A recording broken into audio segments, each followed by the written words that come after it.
자, 오늘 첫날이고 오늘 OT 겸 해가지고 이제 용어 설명 들어갈 건데요. 프린트물 보시면 맨 처음에 그 공인중개사로 나와 있죠. 아, 자, 이제 공인중개사가 어떤 거라는 걸 아시겠죠? 근데 대부분 공인중개사 공부하시는 분들 보면은 목적이 수익 창출에 많이 있을 거예요. 그러면은 수익 창출하려면 먼저 공인중개사 합격을 해야 되잖아요. 그렇죠? 그래서 저희가 이제 수년 동안 오랫동안 이제 그 공인중개사 관련해서 운영하다 보니까 합격하는 어떤 그 비법이 좀 있긴 있어요. 그래서 저희는 첫 번째로 어떻게 가장 빠른 시일 안에 가장 완벽하게, 가장 빨리, 가장 완벽하게 합격할 수 있는 방법이 뭐인가 연구를 많이 하게 됐고요. 그동안에 다른 어떤 그 자격 시험들도 보니까 첫 번째는 기출문제. 저희가 이제 11월, 12월 기초 입문 과정이 끝나고 1월부터는 기출문제 지문으로 해가지고 책이 한 권 나와요. 한 300페이지 정도 될 거예요. 그 책을 저희가 제공을 할 건데요. 거기 보면은 한 5년 동안 쭉 나왔던 기출문제 그 지문을 저희가 제공을 해드릴 건데, 그래서 기출문제가 왜 중요하냐면 이런 건 있어요. 그 출제위원들이 출제를 할 때 원래는 문제를 만들어야 돼요. 창출을 해야 돼요. 근데 문제를 잘못 만들게 되면 자기들이 실수하게 되면 복수 정답이나 올 정답 처리하는 경우가 생기면 그 출제위원은 명예가 굉장히 실추되면서 다음에 또 출제위원 선임이 안 되는 거예요. 그러다 보니까 안전하게 가기 위해서 공인중개사 기출문제, 그다음 변리사나 감정평가사, 그다음 법원 사무관 시험, 아니면 한 10년 전에 사법시험 나왔던 이런 기출 지문들을 약간 변형을 하거든요. 그래서 실제로 우리가 하다 보면 쭉 그 기출 문제를 보다 보면 거의 반복이 많이 돼요. 즉 말해서 이제 우리 그 뒤에 보면은 이제 그 문제 쭉 보면은 나왔던 부분에서 거의 70%가 나왔던 그 지문이 그대로 70%가 나. 그러니까 막 어렵게 새로운 이론 막 이렇게 할 필요가 없다는 얘기죠. 하면 좋겠죠. 근데 그런 시험은 진짜 민법을 연구하기 위해서 하는 공부고, 대학에서 하는 공부고, 지금 저희가 그 법대에 들어가면 4년 동안 배우거든요. 민법 총칙부터 민사특별법까지 하면 4년 동안 배우는데, 우리는 4년 배워요, 2달 배워요. 2달 동안 한순환이 되는 거예요. 그러니까 학문을 위한 공부를 해서는 절대 합격을 못해요. 그럼 100% 떨어져요. 그럼 합격하려면 어떻게 해야 되냐? 기출문제가 70% 이상 나오니 기출문제를 가지고 여러 번 반복해서 내 것으로 만드는 학백의 지름길이에요. 한 예로 작년에 한국경제신문사에서 국가 그 공무원 시험 있잖아요. 7급, 9급 통틀어 가지고 한 20개 품목이 되는데 수석 합격자들만 모아가지고 간담회를 했어요. 경제신문사에서. 그래서 당신은 어떻게 수석하셨습니까? 보니까 그 20명이 다 이구동성으로 저는 기출문제 위주로 공부를 했습니다. 그래서 기자가 물어봤어요. 몇 번을 보셨습니까? 최고 적게 보신 분이 13번을 봤대요. 최근에 10년 동안 출제되었던 문제를 13번을 최고 적게 본 사람, 많이 본 사람은 20번 이상을, 20번 이상을 봤다는 얘기죠. 근데 우리가 실제로 이렇게 그 쭉 하다 보면, 그러면 우리 공인중개사 시험이 지금 32회까지 봤잖아요. 그럼 최소한도로 21회 때부터 32회 때까지 봤던 기출 문제를 10번만 반복해서 보고 시험장에 갔더라면 떨어질 이유가 없었는데, 그 방법을 몰라서 떨어지고 만다. 안타까운 현실이죠. 그래서 저희는 이제 그 기본 설명을 함과 동시에 매 시간마다 기출 지문을 확인을 할 거예요.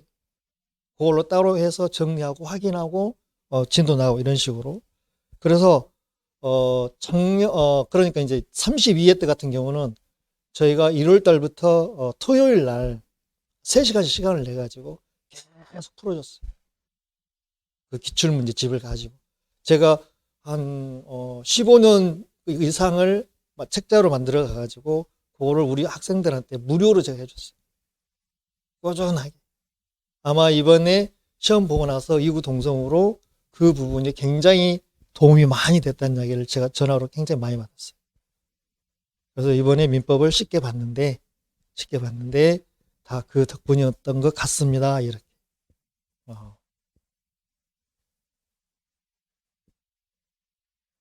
그 다음에 이제 우리가 과정이 이렇게 나오잖아요. 11월, 12월은 입문 과정을 해요. 우리 지금 오늘 나갔던 책자 보면은 지금 우리가 공부는 6과목이고 시험 과목 5과목인데 이 중에서 영어하고 입문 과정이 다 돼 있어요. 작년에는 1차, 2차고 나눠 2권을 나왔는데 올해는 1차, 2차를 통권을 해가지고 한 권으로 지금 만든 거거든요, 이게.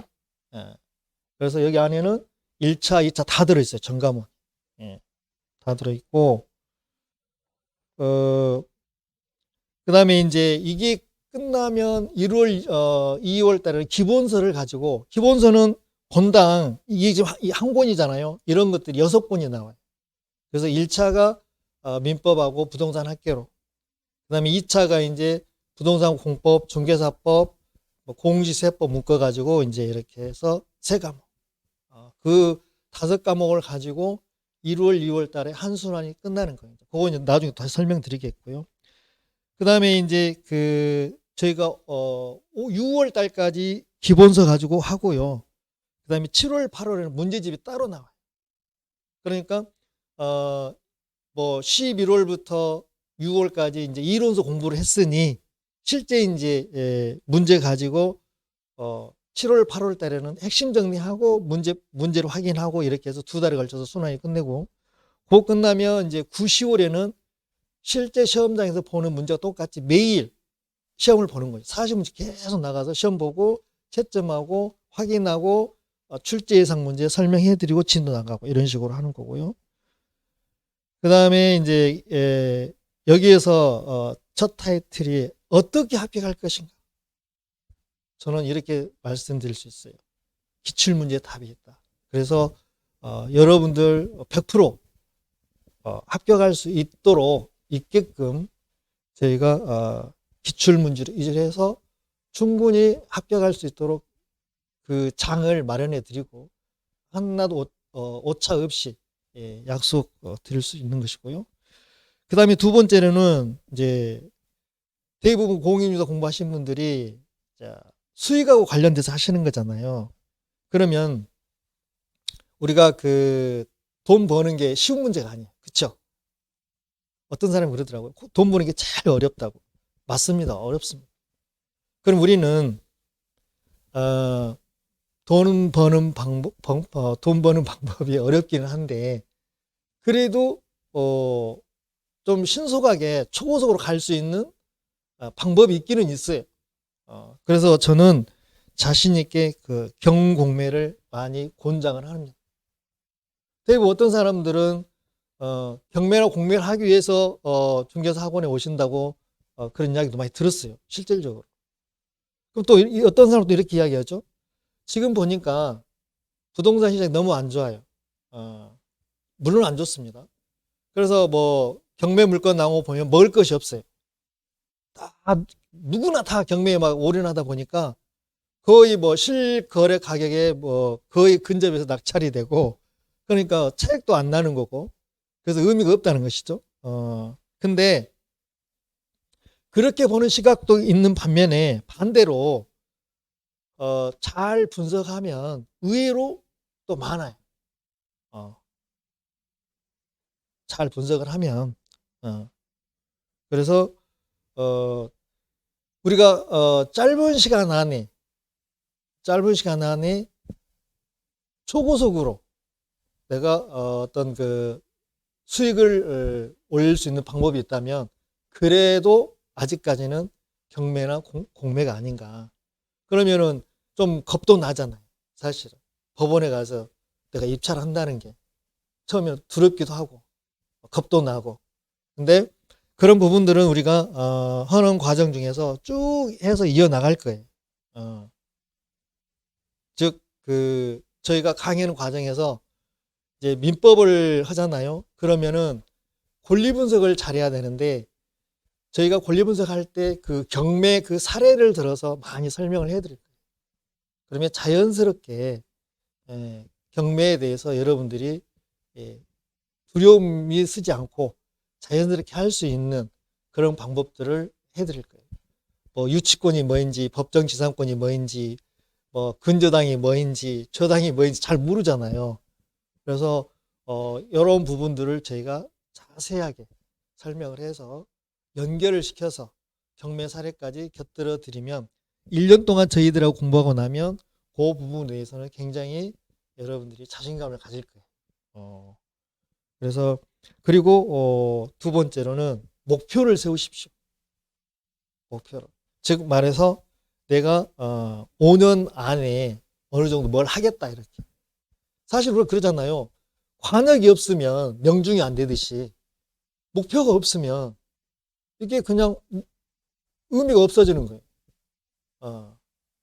좀 동기 어떤 유발도 되는 거고 일단은 목표를 세워야 돼. 목표를 세우면 내가 거기에 맞춰서 하게 됐잖아요. 그 다음에 세 번째는 최고 가치는 요즘 우리가 자본주의 시대에 살고 있으니까 뭐니 해도 뭐가 최고예요? 머니가 최고예요. 그죠? 내가 아무리 뭐 하고 싶어도 돈이 없으면 안 되는 거잖아요. 물론 내가 뭐 금수저라든지 아니면 부모님으로부터 많은 재산을 물려받았다면 그건 다른 차원이겠지만 대부분 그러진 않을 거예요. 내가 만들어 가야 돼. 만들어 가려면 어떻게 보면 좀 내가 지금 현 상황에서는 후발주자일 수도 있어요. 그러나 내가 어떤 목표를 세우고 쭉 여기에 대해서 좀 집중해서 공부를 하고 그 다음에 경험도 많이 듣고 그래서 시작을 하면 5년 안에 10년 안에 최소한도로 세후 현금 수지로 1천만 원 이상을 내가 확보할 수 있겠다. 이런 이야기가 될 수 있는 거죠. 그래서 최종적으로는 슈퍼리치, 즉 모범적인 부자 마인드로 가자. 이렇게 설명해 봅니다. 한 장을 넘기면 이제 그 뒤에 보면 출제 경향 그 빈도표라고 나와 있죠.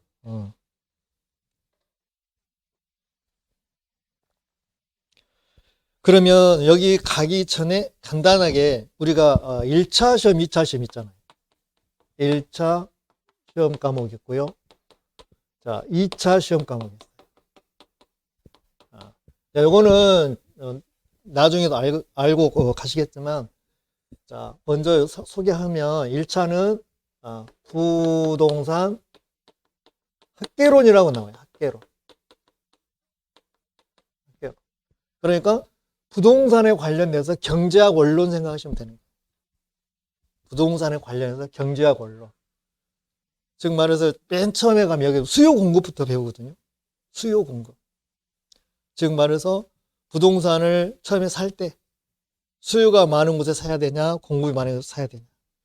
두 번째로는 또 부동산 금융이 나오잖아요. 부동산은 어째요? 금액이 적어요, 커요? 크죠? 그럼 다 내 돈 갖고만 할 수 없는 거예요. 그럼 금융권에 그걸 이용해야 되니까 부동산 금융이 나오는 거죠. 그 다음에 내가 부동산을 투자할 때 어디다 투자할 것인지 투자론을 배우게 되는 거죠. 그 다음에 또 하나는 이제 그 부동산을 보는 그 감정평가 어떤 안목이 있어야 돼요. 그래서 감정평가 그런 것들이 이제 부동산 학개론이고 그 다음에 두 번째로는 자 민법 및 민사특별법이 있어요. 특별법. 그래서 민법은 이제 개인 간의 거래를 하게 되잖아요. 그렇게 되면 합리적으로 하면 가장 이상적인데, 상식으로 하면 가장 이상적인데, 경우에 따라서는 이해관계가 충돌되다 보니까 서로 합의가 안 되는 경우가 있어요. 그럼 어떻게 해야 돼요? 우리가 그래서 싸우다가 해결 안 되면 어떻게 하자고 그래요? 법대로 하자고 그러잖아요. 그 기준이 이제 개인 간에 거래할 때 기준이 되는 건 민법이에요. 그리고 민사특별법은 우리가 이제 뭐 한 5개 법이 있는데요. 뭐 주택임대차 보호법, 뭐 상가임대차 보호법, 그 다음에 부동산 실명법, 그 다음에 가등기 담보 등에 관한 법률, 그 다음에 집합건물법이 있는데, 이런 것들은 민법이 부족한 부분을 채워주는 거죠. 왜냐하면 지금 현재 우리가 이 배우고 있는 민법은 언제 만들어졌냐면 1958년도 만들어졌어요. 그때 제정해가지고 1960년 1월 1일부터 시행에 들어갔으니까 지금 몇 년도예요? 2020 지금 3년 접어들잖아요. 그러면은 62년이 지난 거잖아요. 민법 만든 지. 근데 법이라는 건 어째요? 우리 일상생활로 같이 맞물려 돌아가야 되잖아요. 같이 묶어서. 왜냐하면 우리 생활은 생활대로 법은 법대로 하면은 괴리가 생겨서 그 법은 의미가 없는 거예요. 항상 법 우리 생활 속에 맞물려 들어가야 되거든요. 그러다 보니까 이건 너무 오래됐어요. 그래서 현재 우리 실상은 안 맞아요. 그래서 그 빈틈을 민사특별법에 메워주는 거예요. 그 대표적으로 주택임대차 법을 보세요. 옛날에는 주택임대차는 채권이다 보니까 집 주인이 어느 날 갑자기 임차인 모르게 세입자 모르게 부동산을 주택을 팔아버려 도망가버려 야밤 도주해버린 거잖아요. 그러면 새로운 소유가 나타나서 임차인한테 방 빼 이렇게 한다 이 말이죠. 그러니까 그 새로운 소유자는 소유권이라는 물권을 가지고 있고 기존에서 한 사람은 채권을 가지고 있잖아요. 그럼 물권하고 채권하고 싸우면 누가 우선이에요? 물권이 우선이에요. 그러니까 다 쫓겨났어요. 그것도 엄동설하네. 그러니까 어째요? 살아요, 죽어요? 죽어요. 어떻게 죽어요? 얼어 죽어요. 얼어 죽어요. 그래서 지금은 민사특별법에서 주택임대차에서 이렇게 만든 거죠. 이 사람이 이사 올 때 전입신고를 하고 주택을 인도받았다면 다음날 0시부터 대항력을 주어버린 거죠. 그러니까 새로운 소유자가 나타나서 빼주세요, 방 빼주세요 하면 된다, 안 된다? 안 된다. 예. 순위가 더 빨라버리니까. 그 대항력을 만들어준 거죠. 그러니까 이제 엄동설 안에 쫓겨날 일이 있다, 없다? 없다. 그 다음에 상가 임대차도 마찬가지. 자, 이렇게 가게를 하나 만들어서 처음에 고생 엄청 합니다. 한 3년 되니까 이제 현상 유지 됩니다. 4년째 보니까 이제 단골도 생기고 이제 북적북적해요. 근데 임대인들 그 꼴을 봐요, 못 봐요? 못 봐요. 뭐 해주세요? 가게 비워주세요. 그러는 거예요. 뭐 하려고? 자기가 하려고. 그래서 이 경우도 갱신 요구권이라고 해가지고 옛날에는 한 3년 전에는 5년 동안은 임대인이 빼달라고 못했어요. 비워달라고 못했어요. 근데 이게 이제 지금 10년으로 늘어났단 말이에요. 그래서 임차인이 큰 잘못이 없으면 그 상가에서 비워달라고 할 수 없어요. 그래서 이런 것들은 민법에서 안 되는 부분들을 민사특별법에 채워주는 거죠. 그게 이제 1차고요. 문제가 40문항이 나와요. 40문항. 이것도 40문항이 나와요. 40문항. 그 다음에 2차 시험은 이제 과목은 4과목인데 시험 과목은 3과목이에요. 그래서 중개사법이다. 중개사법이 나오고 두 번째로는 부동산 공법이 나와요. 부동산 공법. 세 번째로는 우리가 이제 뭐 부동산 그냥 공시법이라고 할게요. 제목이 긴데 공시법은 이제 지적법하고 등기법하고 나눠져 있어요. 그 다음에 부동산 세법이 있어요.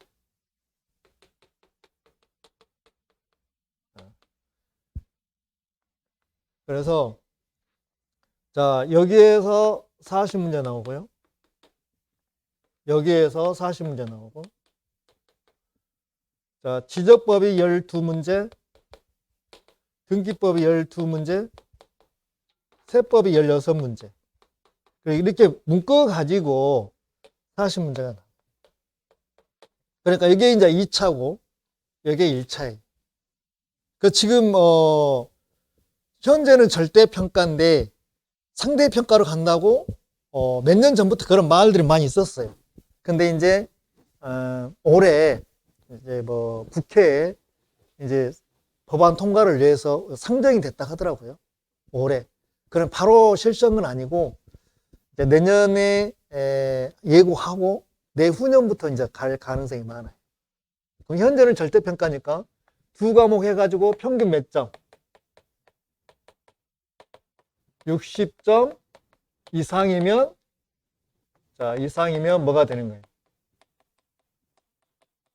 합격이 되는 거예요. 그 다음에 이 세 과목 해가지고 여기도 마찬가지.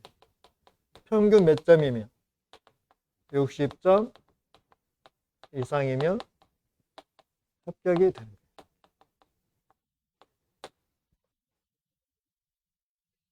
그러면 여기에서 여기 보세요. 중개사법, 공법, 공시법, 세법 다 법이에요. 근데 자, 여기 법에는 이 민법에 나와 있는 모든 내용들이 거의 좀 과장하면 절반을 차지하고 있어요. 그럼 여기 한번 세법 한번 볼까요? 부동산 세법은 뭐냐면 부동산을 맨 처음에 취득을 할 때, 즉 민법에서 매매를 배우잖아요. 내가 다른 사람부터 내가 부동산을 샀어요. 그럼 취득이잖아요. 그럼 살 때, 취득할 때 취득세 내는 거잖아요.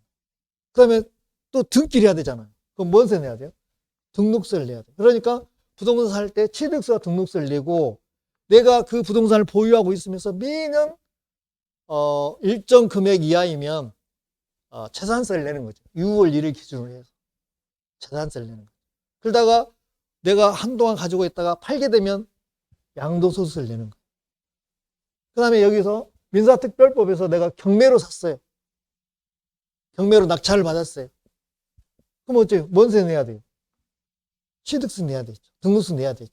등기하면 등록세 내야 되니까. 그 다음에 가지고 있으면 뭔 세 내요? 보유세, 재산세 내는 거. 팔 때 양도 내는 거. 이게 세법이에요. 그 다음에 중개사법은 마찬가지예요. 자, 중개사법은 중개사로서 할 수 있는 법을 말하는 거죠. 자격에 대해서 나오고, 그 다음에 중개사는 원래 하는 일이 어떤 일이에요? 타인 간의 거래를 알선해주고, 권리 분석해주고, 알선해주고, 거래가 성사되면 수수료 받는 거잖아요. 그러면 뭘 알아야 돼요? 민법, 민사특별법 알아야 돼요. 그래야 설명을 할 거 아니에요. 부동산에 대해서. 권리 분석을 해야 될 거 아니에요. 너가 이 부동산을 사더라도 너보다 먼저 있는 가압류 가처분이 있으면은 그건 사면 위험에 빠지니까 사지 마라 해줘야 되잖아요. 권리 분석하려면 뭘 알아야 돼? 민법, 민사특별법 알아야 돼. 중개사 할 수 있는 일. 그래서 이게 거의 절반이 들어있어요. 그 다음에 부동산 공법, 이거 토지공법이거든요. 그러면 자, 이게 우리나라 국토예요. 전체가. 그럼 절반을 딱 자르죠. 여기는 무슨 지역? 도시지역. 여기는 아래는 도시 이외의 지역. 이렇게. 그럼 도시지역이 이렇게 있죠. 이렇게. 세 개 나오죠. 이거는 주거지역. 여기는 상업지역. 여기는 공업지역. 여기는 녹지지역. 그 다음에 여기 보면은 이제 관리지역이라고, 관리지역. 관리지역에서는 도시지역에서 토지가 부족하면 언제든지 도시지역에 편입할 수 있는 준비를 하고 있는 지역이잖아요. 언제든지 도시지역으로 들어갈 준비가 되어 있는 지역이잖아요. 관리지역. 그 다음에 여기는 이제 농림지역. 여기는 자연환경 보전지역. 이렇게 이 토지공법이 지금 부동산 공법이에요. 그러면 여기 민법을 잘 알게 되면 이것도 거의 연관이 많이 돼 있어요. 그 다음에 부동산 공시법은 뭐예요? 공시법. 지적법 나왔잖아요. 우리 사실관계. 우리가 지적도, 임야도, 그 다음에 건축물 대장. 그런 거 있잖아요. 그게 이제 사실관계니까. 이거 구청에서 관리하는 거잖아요. 그러니까 건물을 신축하게 되면 건축물 대상이 나오잖아요. 그리고 등기해야 되잖아요. 등기. 예. 그 다음에 자 우리가 토지를 공유수면 매입을 했어요. 하천이나 호수를 메웠어요. 그럼 토지가 생기잖아요. 그럼 어때요? 지적법에도 등기가 해야 되잖아요. 이런 부분들이 이제 공시법, 세법. 그렇게 해서 다 이렇게 연관돼 있어요. 특히 이거하고. 그래서 우리 이렇게 보는 거죠. 민법, 민사, 특별법이 잘 돼 있으면 이게 잘 하신 분들은 요거는 거의 그냥 못 고들어요. 2차. 그리고 여기서 과목 중에서 2차 과목 중에서 중개사법이 나름대로 효자 역할을 많이 해요.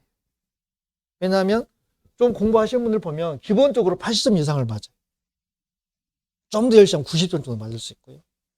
그러면 60점이니까 얼마가 남아요? 만약 여기서 한 30점이 남아요. 예를 들어 90점을 맞았다면 30점이 남잖아요. 그럼 나머지 과목 부족은 도와줘 버려요. 그래서 평균 60점이 쉽게 나온다는 거예요. 근데 1차는 학계론도 만만치가 않아요. 60점 이상 맞기가.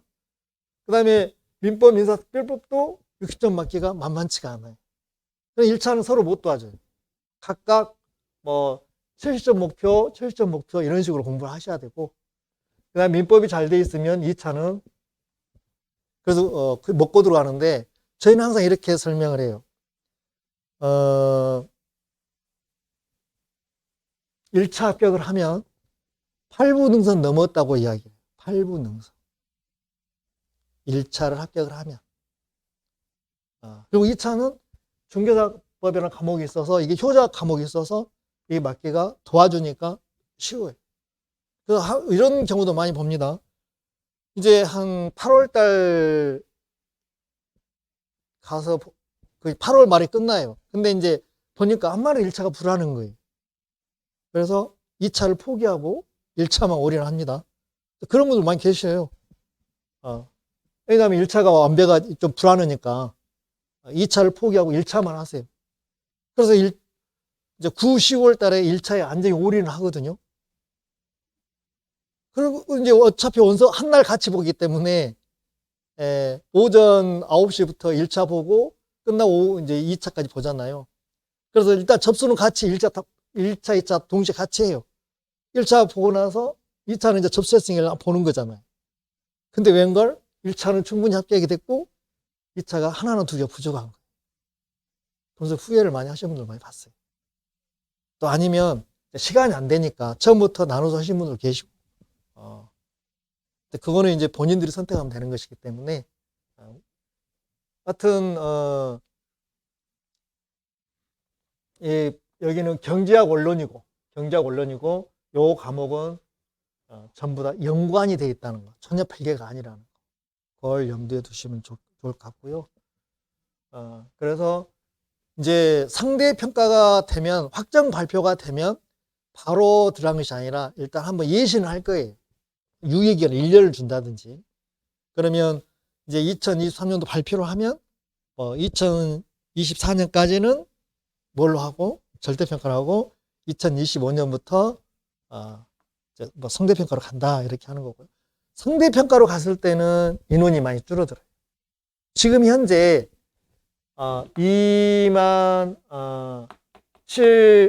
8천 명 정도 합격을 하거든요. 현재 합격자 이렇게 나와요. 매년. 근데 상대평가로 가면 거의 한 10,000명 정도로 줄어들 거라고 예상을 해요. 그러니까 1등부터 만능까지만 합격하고 나머지는 떨어진다는 얘기죠. 그 다음에 현재 이 공인 중개사 업을 하고 있으신 분들은 또 협회 차원에서는 많으면 좋겠어요, 줄어들면 좋겠어요. 그 사람 입장에서는. 사람들이 그러잖아요. 화장실 갈 때하고 나올 때하고 어떤 차이 있어요? 내가 공부할 때는 많이 뽑으면 좋잖아요. 합격하고 나오면 어째요? 많이 뽑기를 바래요? 적게 뽑기를 바래요? 적게 뽑기를 바랄 거 아니에요. 사람 심리가 그래요. 화장실 들어갈 때하고 나올 때하고 이렇게 바꿔지는 거죠. 근데 이제 뭐 그 전에 뉴스에 보니까 이렇게 나오더라고요. 다른 자격 시험은 합격하고 나서 거의 뭐 70% 이상 활용이 되는데 공인중개사는 합격하고 나서 이 자격증 활용도가 20%대로 보더라고요. 그러니까 지금 현재 공인중개사 배출 인원이 한 50만 가까이 된다고 그래요. 50만 명. 근데 현재 전국적으로 중개업소가 한 10만 개 정도 된다. 10만 개. 전국에. 그러니까 50만 명 정도에서 10만 개만 지금 현업을 하고 있으니 나머지였지요. 20%는 지금 현업을 하고 있고 지금 40만 개, 80%는 지금 장롱이 있다. 그래서 굳이 이분들이 이제 노비를 많이 할 거 아니에요. 기존에 뭐 협회나 이런 쪽에서 많이 뽑지 말라고 막 계속. 또 정천 사람들이 여기에 또 입김이 있어서 무시하기 쉽지 않습니다. 그래서 상대 평가로 이렇게 가면은 많이 인원이 줄어들고 그래서 이렇게 줄이게 이게 이제 이게 조금 그 어떤 그 지지를 얻고 있는 거죠 사실. 그러니까 효율이 많이 떨어지니까 뭐 다른 시험처럼 상대 평가로 가자. 여기 뭐 거의 뭐 이제 기정사실화 됐는데 정확하게 언제부터 시행한다 이거는 알 수가 없어요. 언제부터 실시한다 이거는 알 수가 없고. 그러면 자, 두 번째 보니까 그 출제 경향 빈도표를 보자고요. 그러니까 민법 보면은 자, 민법 총칙, 물권법, 계약법, 민사특별법 4개 파트로 나눠지잖아요. 그죠? 그러면 자, 민법 총칙 거기서 보면 민법 총칙에서 10문제 정도 나와요. 항상 대부분. 아마 시험보면 알 거예요. 거의 10문제 딱 정해져 있어요. 그 다음에 물권법에서는 14문제 정도 나와요. 그 다음에 계약법에서 한 10문제 정도 나와요. 그 다음에 민사특별법에서 6문제 정도 나와요. 6문제. 그래서 40문제가 되는 거예요. 거기 쭉 1회부터 18회 때는 그냥 옆으로 놔두더라도 19회부터 33회 때까지 보세요. 거의 비슷하죠. 그 출제 그 문항수를 보면 그죠? 거의 비슷할 겁니다. 비슷비슷해요.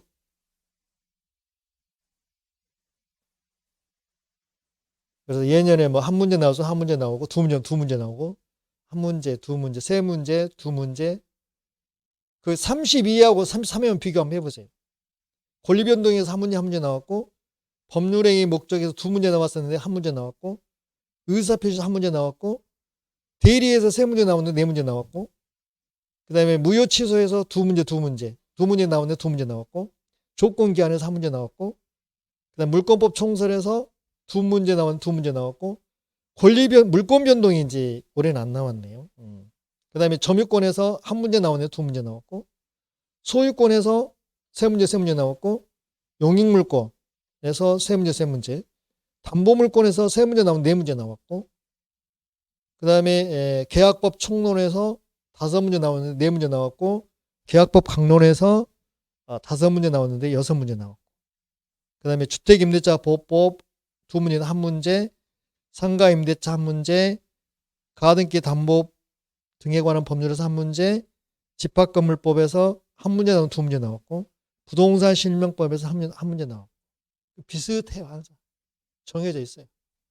그래서 우리가 쭉 공부하다 보면 나올 만한 곳이 딱 정해져 있어요. 정형화돼 있어요.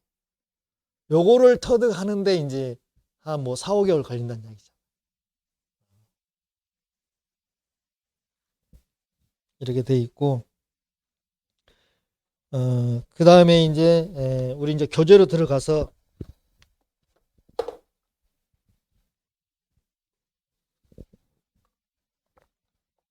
앞에 보면 자 교재 보면